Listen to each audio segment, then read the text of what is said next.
she started off really good, and then I was like, you know what, I need to really watch this video on stream. The intro was really good. It just gave me, like, proper walks, Johnny Harris, Cleveland Brown vibes. And then I went to the hole channel, and then suddenly everything made sense. So yeah, we're gonna watch this. The salt I buy is never just salt. It's always iodized salt. But iodine is a poisonous element, so growing up, I was always confused by this weird combo. Until I learned it was doing something big. By big, I mean iodized salt has saved hundreds of millions of IQ points in the US alone. And that's not even its original purpose. Worldwide, it's considered one of the most successful public health programs ever. Now you'd expect all table salt is iodized, we get extra iodine from meat and seafood, and iodine levels are rising nicely. Except, only 53% of US table salt is iodized. Our main iodine sources are not meat or seafood. And this graph of real iodine levels in the US is backwards. Oh. There's a lot to clear up. People don't remember what life was like before salt iodization. So I got doctors, researchers, taste scientists, and even America's Test Kitchen to help. Let's start with the basics.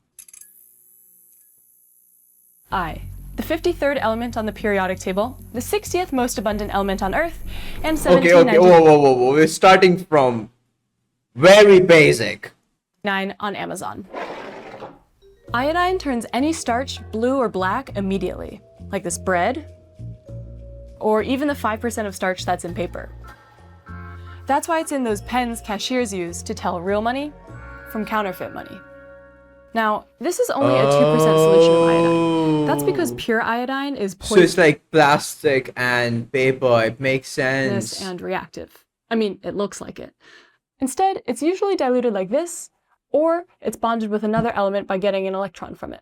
Whenever iodine has that extra electron, which is also its most common form, we call it iodide. Now, this is still powerful stuff. It used to be a common antiseptic in first aid kits, and it's still used in hospitals today. But here's the twist. We mostly interact with iodine by eating it. Not like this. Though it does sanitize water in emergencies. Following the directions from the US EPA website, mix in 5 drops per liter, wait 30 minutes, and drink away. Even if it does not look pretty or taste good. Why are we eating this again? Well, our first clue is in the ocean, where there's 90 billion tons of it. But we don't get our iodine from there. Instead, over half the world's iodine is extracted in Chile from caliche, giant layers of mineral rock. That's because the ocean has so much water that even 90 billion tons is still nothing, just 0.06 parts per million. And that's also kind of the key to iodine, getting an extremely small amount, but a critical one. In fact, it's the opposite of poison. It's the heaviest element required for biological life. But there is one place in the ocean where iodine does concentrate really well. 80,000 times as well. Iodine was first discovered. Sorry. What did that mean? No. Let's go back. Biological life. But there is one place in the ocean where iodine does concentrate really well. Oh, there's there's more iodine there. 80,000 times as well. Iodine was first discovered because French chemist Bernard Courtois was using... It wasn't 0.0 and then you multiply it by 80,000, then that's like 600? It was 0.06, right? It was... of mineral rock. That's and because the ocean has so much water that even 90 billion tons is still nothing. Just 0.06. 0.06, right. And then 80K, well, remove the 2 zeros and then we'll make it 600. And then 6 8s are 24. 30. No, sorry, not 24. 6 6 are 36, 6 7s are 42, 6 8s are 40, 48. 48. 6 parts per million. And that's also kind of the key. What is 48,000 though? An extremely small amount, but a critical one. Liters? In fact, it's the opposite of poison. It's the heaviest element required for biological life. But there is one place in the ocean where iodine does concentrate really well. 80,000 times as well.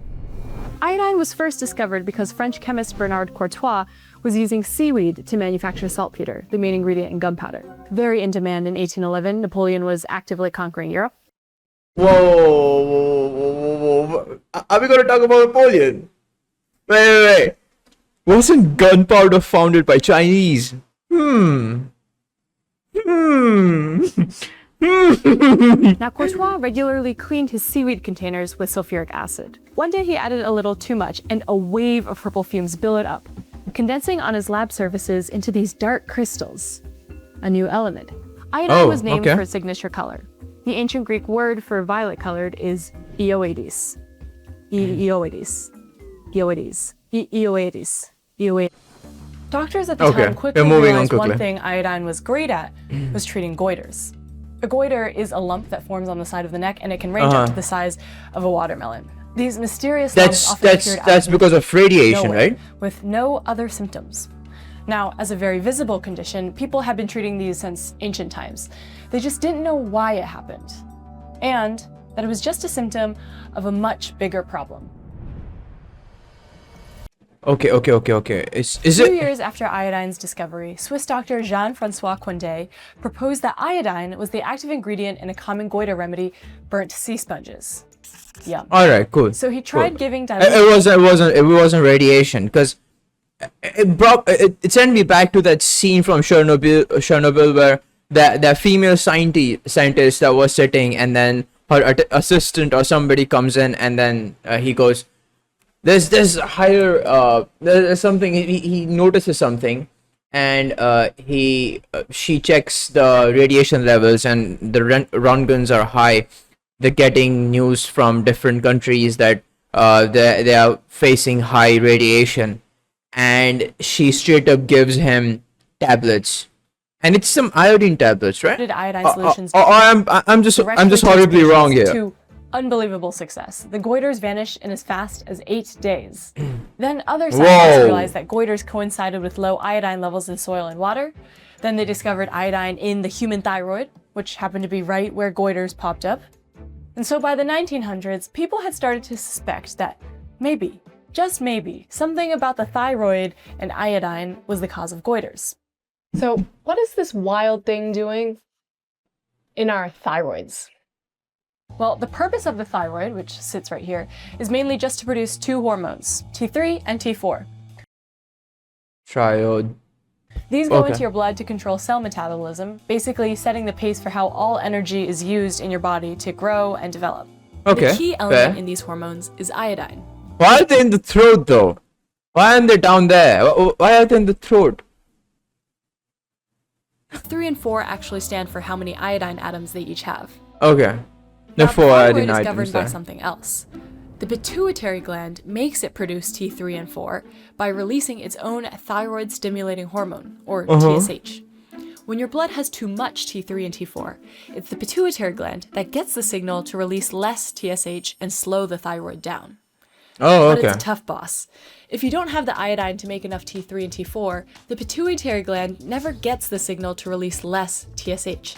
So the thyroid is left running constantly, trying to pull any iodine it can to make the hormones, and it starts to grow. Wait, but don't they say don't have iodized salt when you have thyroid? Huh? To a goiter. You mean to say that you need to have salt? I know how thyroid works. My father has it, and the salt was an issue all along. But now I get to know the salt is not an issue. Like, salt was supposed to be consumed. Now, thyroid hormones are most critical in the womb since they help grow all your tissues and organs from scratch, especially your brain. But fetuses don't have active thyroids until about halfway through pregnancy. Okay, too much PP, too little thyroid. Just in the right proportion, right? The only source of these hormones is from the mother. And if there isn't enough T3 and T4 to go around, these babies can be born with a lifelong condition called cretinism. At its most severe, cretinism means physical stunting, muteness, deafness, and intellectual disability. Goiters now seem like nothing in comparison. But perhaps the biggest mystery around all of this was that towns across the world, from mountain hamlets to river valleys to inland cities, were filled with cases of cretinism and goiter, while other areas had none. Oh, And nowhere had it like Switzerland. okay. When Mark Twain visited the country, he wrote, European country seems like, but it would have been different countries as well. But European countries are recording things, so that's why, Well, right? I am satisfied. I have seen the principal features of Swiss scenery, Mont Blanc and the goiter. Now Oh, for Mont Blanc. In some remote areas, 94% of men had goiters. As many as 10% of babies showed signs of cretinism. Babies. But 100 years after iodine was first identified, a family doctor, Heinrich Hunziker, proposed a complete theory of goiters. Maybe the environment caused iodine deficiency in the thyroid, and it was expanding so it could get more. I mean, he basically got it. He suggests Oh. adding iodine to the national diet. But other But doctors questioned oh, so okay, he basically got it. So the bit about the thyroid not getting enough iodine was the part that he got it, not the environment part, which he guessed was like the problem. this is a poison in high Right. amounts. How can you And ensure then- the same tiny portion for everyone? And Hunziker asks, what about salt? Salt is genius for a few reasons. 1. It's always available. NaCl is a rock. It's not seasonal and it does not spoil. 2. There's a lot of it for cheap. World production is over 300 million tons a year, and the oceans contain about 5 times 10 to the 16 tons more. 3. Whoa. We generally eat the same amount. Humans need a baseline of sodium to keep our blood flowing and muscles moving, while our taste buds set a loose upper limit. One of Hunziker's fellow doctors, Otto Bayard, decides to test this salt idea for himself. Just before the winter of 1918, he travels to a remote goiter-affected village and uses a snow shovel to mix potassium iodide into salt for 5 families. Soon, the train to this village closes for the winter. When he returns in the spring, no one is harmed and everyone's goiters are gone. He Okay. quickly expands this experiment to over 1,000 people for 6 months, all with the same results.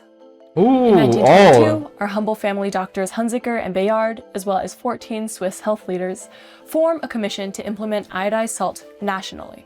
They taught locals in every region of the country about iodine, and within a year, their new salt was being sold in over half the country. The iodization of Switzerland was underway. Oh, okay. Meanwhile, the state of Michigan had a separate issue. The men they wanted to draft for World War I couldn't button up their uniforms. In 1917, Oh, I thought she was gonna flex her, the polo. No, not the polo. What's the company called?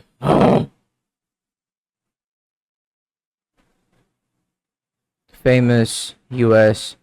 clothing brand that made clothes for Olympic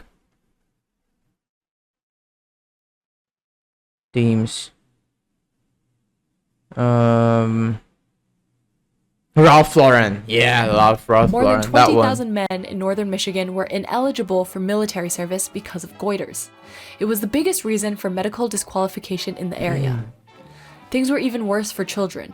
School surveys revealed goiter rates of 70 to 100%.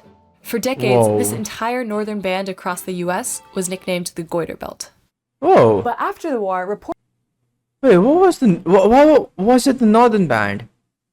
Oh, the rest here get the salt, but no, wait. Why was this bit not affected? Huh? northern band across the US was nicknamed the Goiter Belt. But after the war, reports of a new iodized salt reached the chair of the Michigan Medical Society, Dr. David Cowie. And the moment he heard it could fully eliminate goiter, he got to work. For 2 years, he organized almost 200 statewide lectures to 26,000 people. He convinced Michigan's local salt producers they could transform the state's health without changing costs or taste. In May 1924, all 5 rolled out iodized salt on the shelves. The only holdout was Morton Salt. As the biggest brand in the US, they just couldn't separate out iodized salt destined for Michigan from all their other salt. But after May, everyone watched as iodized salt rose to 90% of salt sales in Michigan within months. Cowie's success changed Morton's plans. they would simply offer it to every state in the US. That year, they proudly announced the first nationwide iodized salt.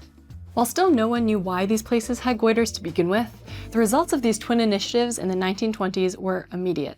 In only a few years, goiters disappeared from Switzerland. Oh, The national okay. rate of deaf-mute births fell from 1 in 600 to 1 in 3,000, matching worldwide levels for the first time. And since 1930, there have been 0 documented cases of a Swiss child born with creanism. In the Okay. US, without any regulation, iodized salt continued to make up 90 to 95% of salt sales in Michigan. Within 10 years, less than 2% of children in the Detroit area had goiters, down over 90% from their peak. Crazy. But 90%. iodization's biggest, yet That's most madness. invisible effect wasn't discovered until 2013. Uh-huh. Thanks to a timeline quirk, researchers were able to study 2 million men born before and after salt iodization in the US, because exactly 18 years later were the American drafts for World War II. Now, in the draft data, they found that in the 25% most iodine-deficient areas of the country, later recruits born after iodization scored 1 standard deviation higher on military cognitive exams. That's the same as 15 IQ points. This Oh, averages okay. out to a total of 3.5 IQ points for every American born at the time. If we take all the US births from salt iodization up through World War II, we get a total of 180 million added IQ points. And that's only an estimate Whoa. for those 20 years. Other studies in China added IQ isn't perfect, but it's a studies metric and indicates change in at least one type IQ of points. intelligence. And that's only an estimate Fair for those enough. 20 years. Other studies in China, Albania, and New Zealand have found a similar correlation between even moderate iodine deficiency and that subtle symptom of weakened cognition. So today, doctors don't only Okay. crown iodine deficiency as the most preventable cause of intellectual disability, but iodine sufficiency as the best thing we can do for global general intelligence. All for 5 cents per person per year. After all, it's a tiny processing step. To make edible salt, you evaporate seawater in open-air ponds or vacuum-sealed pans until you get the salt grains. Clean minerals off those until you're left with 97% pure NaCl. Then crush it all up and send it along for packaging. Did you catch it? Those little nozzles at the end? That's the iodine. In the US, this is just water and potassium iodide, and it's added to salt at a tiny concentration of 0.01%. The process is so much simpler than I thought it'd be. And contrary to some claims, there is also no chemical reaction. It's just exactly what you expect. The spray just sits with the salt. The only regional difference in this process is while colder countries tend to use potassium iodide, or Ki, warmer countries use potassium iodate, or KiO3. That's because Ki tends to evaporate in humidity, while KiO3 is more stable. But they're Okay. essentially the same. KiO3 just becomes Ki during cooking or in your body. The US only allows Ki, but I couldn't find any rigorous reason for that. Most countries allow both. But if you have to use Ki, one way to stabilize it is with dextrose, so that's added together with it. From corn another or ingredient wheat starch. okay. Okay. often in table salt is an anti-caking agent like calcium Calcium, basically the pure form of sand. silicate to keep the salt from solidifying. Fun Okay. fact, Morton built their whole brand on this idea of keeping salt pourable even during humidity. That's why they use the Rain Girl logo and that famous slogan, when it rains, it pours. Yeah, that's them. And it's talking about pouring salt. Oh, because when it rains, there's a lot of humidity. Makes sense. That's creative marketing. Woman who knows value know that purity, favor, convenience, and economy combined make Morton's the outstanding leader in salts. Pour a little into your hand, see the snowy crystals tumble one of another. They're all salt, pure salt, with nothing added. And the bright, vigorous flavor is inimitable. Inimitable. In Morton's, you will find no lumps. Hence, there is no waste. All of the salt is unusable. And for convenience, there is nothing like it. No matter what the weather is, whether it always pours, your kitchen and your table deserve the best. Give them the nation's favorite Morton's. You'll find And it. now you know every ingredient in your salt. The simple change of adding just a few nozzles and an iodine compound quickly spread around the world, and countries started enshrining iodized salt in law. Today, almost 90% of the world has access to iodized salt. This has prevented an estimated 720 million iodine deficiency disorders in the past 30 years. Out of 196 countries in the world, Okay. 128 legally So it did require good, right? table salt to be iodized. And once a country enacts iodization, even war or famine won't stop it because of how available, cheap, and necessary salt is. The US never mandated iodized salt. The only legal sign of all of Cowie's work is this declaration on every salt can, required by the FDA. Now, I would say congrats to humanity on pulling off the most successful public health initiative ever.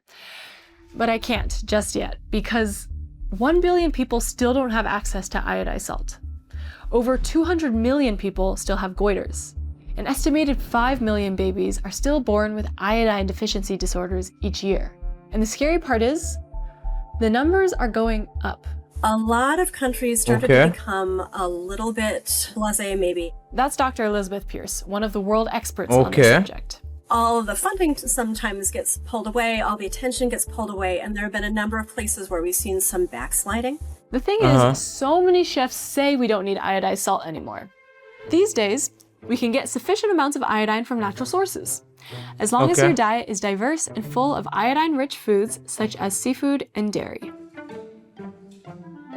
But a lot of people say, Bobby, where am I supposed to get my iodine from? Not from this salt, there's way better alternatives. That has iodine in it. However, you get iodine from plenty of other natural foods. The history of iodized salt necessary. is necessary for 1920s Michigan. Simply put, the modern American diet no longer needs it.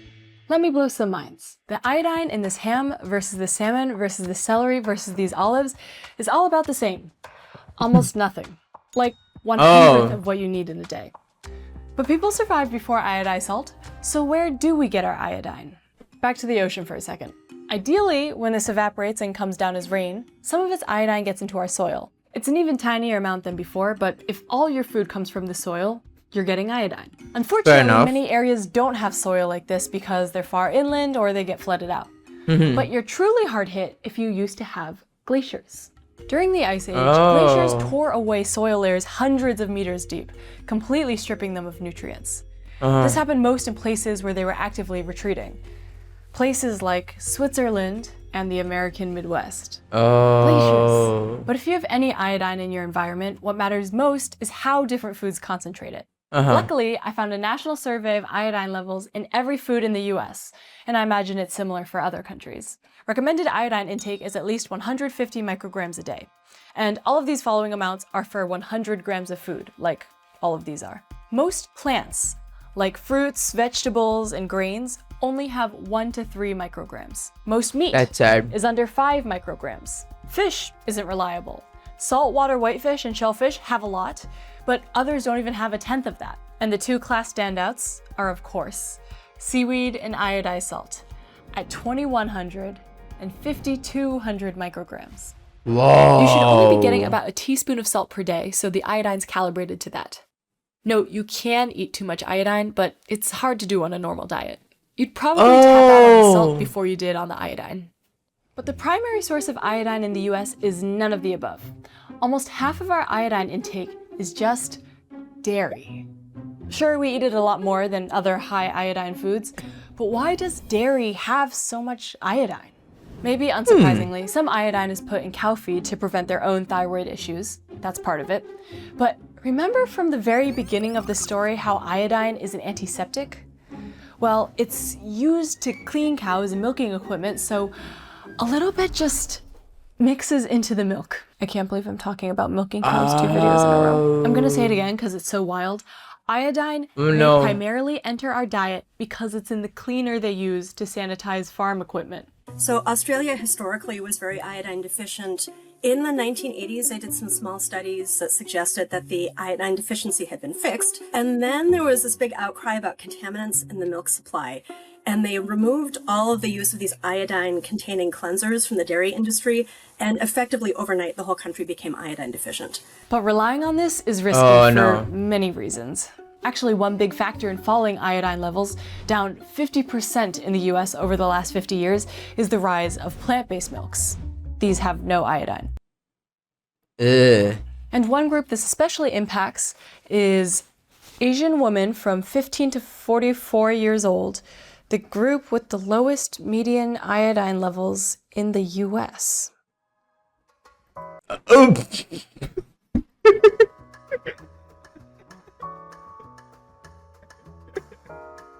Oh no, that was well made. That was well built. Good stuff. To be clear, all those factors are totally fine if you also eat iodized salt. But this is what's holding back iodine levels today. Pure sentiment. Iodized salt is almost never added to processed food because companies worry it'll affect taste or color, or that the name potassium iodide looks scary. And then people don't buy it at the grocery store because they don't know how important it is. The reality is, people don't remember That was too why much. the iodized salt in the first place, but it was for really important reasons. Look at how trusted chefs talk about iodized salt. I don't recommend Let's using go iodized to salt because chefs, it makes yeah. everything taste slightly metallic. This is one of the few times I'll insist on anything in this book. If you've got only table salt at home, go get yourself some kosher or sea salt right away. Oh, kosher salt. Who else does that? The Nick DiGiovanni, right? He has kosher salt in his This is in iodized his table salt. This is salt trash. company. Table salt is going to be great for the trash. You may also sometimes notice a slight bitter Really? aftertaste. Table salt, honestly, is good for nothing.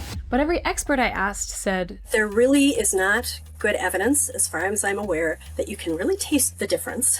None of our testers could tell the difference.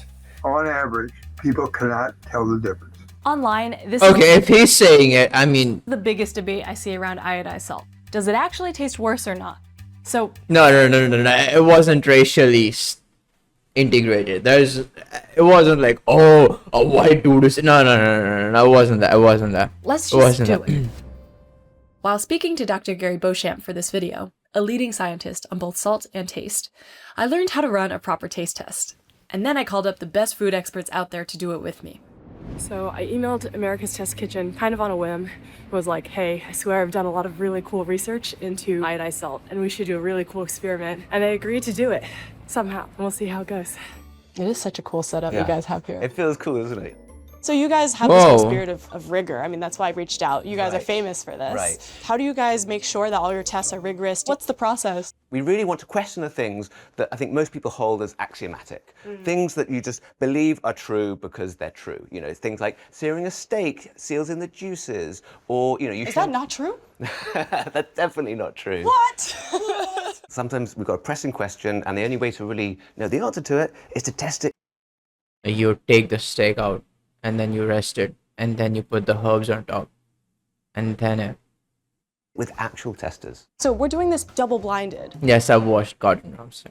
Yes. And mostly Bit too much. it's single Then I should have. blinded, so the tasters don't know which sample is which, they don't know which one's different, but the double blind test means that we don't even know who's getting which sample. We've got about how many people? We've got 10 people. 10 people. I spoke to an expert about this, and he told me the triangle test was the way to go. And even more than that, he told me to do a double triangle test. So one where the odd one out is iodized and the other two are non-iodized, and then one where the odd one out is the non-iodized and the other two are iodized. This feels like we're getting extra rigorous today. Yeah. This is very challenging. I think it's B, but I'm not confident whatsoever. Okay, that was a good guess. I feel like the third one was a different one. I think A stands out to me. I think Okay, C two is the did one it. that tasted the most. Okay, two didn't do Those all it. taste exactly the same to me. So A. There was no guess. That is really pleasantly salty. This one tastes different. Like, I don't know if these are the right words, but to me, A tastes lighter and B and C taste heavier. Okay, so I'm gonna say the one that's different here is A. Also, you guys have good water. Can I just say that? Tastes mildly salty. I'm not super confident in this, but my sense is that these two were the most intense, and this one I just perceived as being slightly milder. You know what's weird? This doesn't taste like anything I drank last time. Oh no. Last time I was so confident. Oh no. Oh no.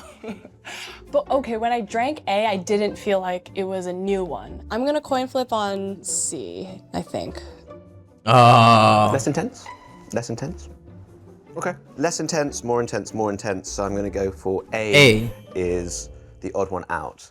Okay. Good I'm taste very buds. excited to share these results with you. So we had 10 tasters and only 3 out of the 10 got it right. Okay. And neither were you. Okay. It wasn't A?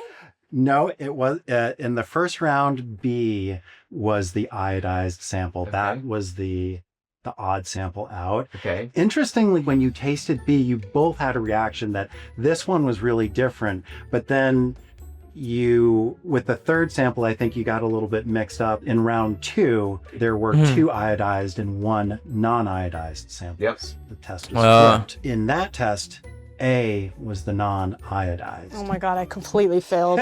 Joey got that one right. Okay. 4 out of 10 people got that one correct. Okay, so Oh. this is pretty close to random. It's pretty close to pretty random. close to random. We're Yes. about 35% overall, and there were 10 tasters. If getting this result, if the salts were indistinguishable,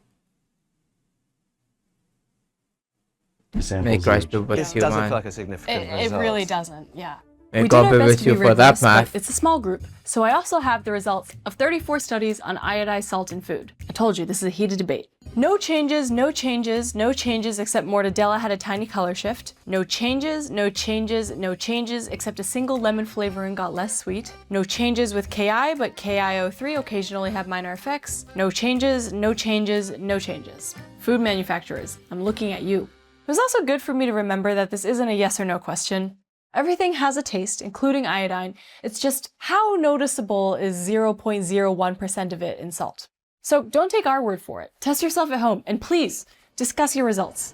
The popular view on iodized salt just shouldn't be, oh, this optional thing tastes bad if it doesn't taste bad and isn't optional. Iodine deficiency can appear anywhere. 23 countries are still deficient today, from Finland to Nicaragua to Vietnam to Germany. And several more, including the US, are trending down. And the hidden story through all of this is iodine deficiency's impact on women. In pre-iodized Michigan, women had twice as many goiters as men the whole time. In Switzerland, they had triple. Today we know pregnant and breastfeeding women need iodine more than any other group, and they're also the most likely to not get enough. My graph from the intro is of iodine levels in pregnant women in the US, which have fallen from a median of 327 milligrams per liter in 1971 to just 144 in 2014. That's officially iodine deficient. Now, not to fearmonger, to be clear, mild deficiency is far from guaranteeing cretinism or goiter. And while many people are still iodine deficient today, a famous statistic of 2 billion people is out of date. I know because I asked the study's lead author, Dr. Maria Anderson. In fact, both her and Dr. Pierce told me that you can't estimate the prevalence of iodine deficiency anymore. This is an important point. Iodine levels fluctuate so much in a person that you can't measure it at a checkup. You can only do it across a large group and take the median, like we did for pregnant women, which levels out those fluctuations. That's helpful to tell if the group is deficient or not, but we have no details on their actual distribution. That's why all of my stats in the video have been either for medians or for deficiency symptoms, but never for just iodine deficiency itself. I was getting concerned. I need to get my iodine tested. So you can't actually test it. You can't test it. It's not like cholesterol. You can't walk into the doctor's Okay. office. There's Whoa, no test you okay. can do for it reliably. So as a consumer, I shouldn't really be worrying about what numbers my iodine levels are at. I should just be worrying about You shouldn't be measuring what number you're I shouldn't even be measuring. I shouldn't even know That what should not it be is. measured. Oh, I should okay. have no idea what it is, but I should just be making sure I'm eating enough iodine. Correct. We've come so far since the 1900s. The vast majority of people today are sufficient. Cretinism is considered almost eradicated. Humanity Actually- has pulled off a public health miracle for 100 years, from the 1920s to the 2020s. We just need to keep it. So some last tips. So iodized salt was good all along. It was good all along. The health industry didn't want it to work, so it didn't only start with the doctors. It only went to influencers, so they can promote kosher salt or sea salts. To make the most of your own iodized salt. When you season, you should Crazy. season high and you should season dry. Putting my fingers right over the surface of the meat, and I'm trying to sort of get it even. It's kind of hard to get it even, right? Because I'm so Smart So I'm stuff. getting these Right, you have different these areas. pockets. Exactly. Yeah. Whereas if I take my salt and I hold it up here and I do it like this, you just get a much more even coating. And then the other thing is that you want to season dry. You wash your hands, you come in here, you grab your salt, you start seasoning, and then all the salt just ends up on your fingers. We've got kosher salt here, which does never contain iodine. The one use for kosher salt that's so useful is for seasoning meat evenly. You want to disperse as much of the salt as evenly as possible, and it's harder to do it with table salt. You can actually use any of these salts almost interchangeably. The biggest issue is the density of the crystals. So this is kosher salt, but kosher salt from Diamond Crystal is much fluffier and less dense than kosher salt from Morton's. Whereas table salt tends to be very generic, very tiny little uniform crystals. So a teaspoon of table salt is equivalent to 2 teaspoons of Diamond Crystal kosher salt, which is equivalent to 1.5 teaspoons of Morton's kosher salt. Right. This for your health, and also because it's a good basic salt. Yep. And then this one for all the other purposes. It's nice to grab, especially for seasoning meat. I really That's feel a proper like chef. the biggest determinant of salt isn't so much its flavor, but actually its shape, its texture. It's the same It's the chemical same. structure. It's just the texture that I'm perceiving as good. Exactly. Perfect. Well, that was awesome. Big thanks to my friends at America's Test Kitchen for taking the time to do this taste test with me. That was incredible. So you should definitely check out their YouTube channel below. If you're like me, at some point in this video, you started thinking, gosh, I really need more dairy. I gotta cut processed food. I should do that. I'm craving seaweed. Should I get an iodine supplement? If you're pregnant, you really should do that. Women who are planning pregnancy, pregnant, or breastfeeding should take a daily supplement containing 150 micrograms of iodine. But for everyone else, the message is simple. If they are adding salt to food at the table or in the kitchen, should make sure it's iodized salt. Don't forget, the beauty of this whole public health measure is you don't have to pay for it. You don't even have to think about it. By using your brilliant, genius, boring, regular, old iodized salt, you can get all the iodine you need in what you already eat every day. Will be thorough in medicine means that in the ever alluring present, we do not forget the past.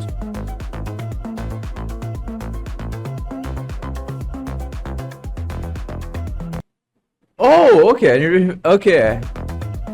Research, writing, filming, Emily Jean. Okay, so it was her. Editing, animation. Find a full lever clover.